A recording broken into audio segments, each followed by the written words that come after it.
suis prise un coup de jus. Tiens, mais c'est quoi l'électricité? Pour comprendre, zoomons sur ce fil électrique.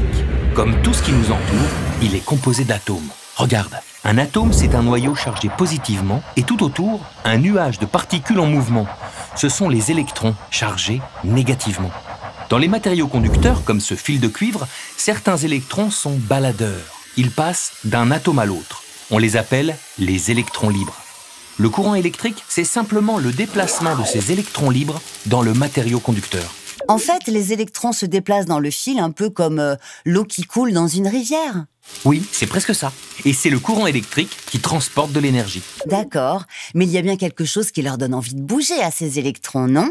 Bien sûr. Par exemple, quand on agite un aimant le long d'une bobine de fil de cuivre, le mouvement du champ magnétique de l'aimant induit le mouvement des électrons libres dans le fil de cuivre.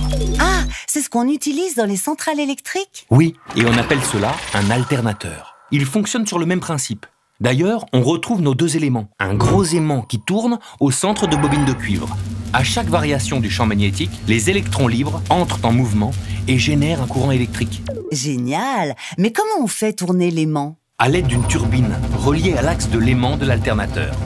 Après, il existe plusieurs moyens de faire tourner cette turbine. Dans les centrales thermiques, on chauffe de l'eau grâce à la combustion du gaz, du charbon ou du pétrole. L'eau bouillante crée de la vapeur d'eau sous pression, comme celle qui sort d'une cocotte minute.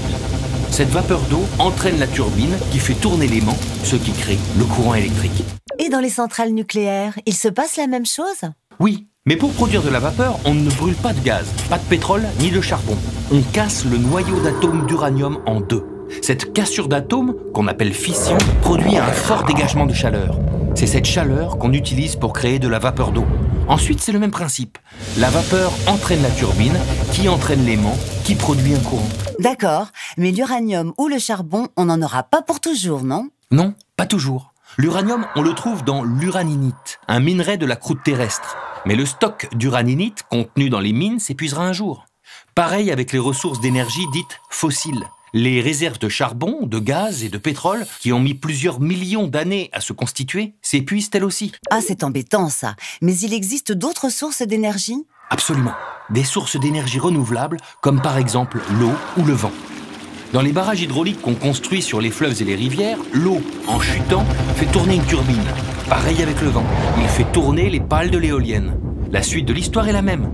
La rotation mécanique entraîne l'alternateur et on obtient un courant électrique.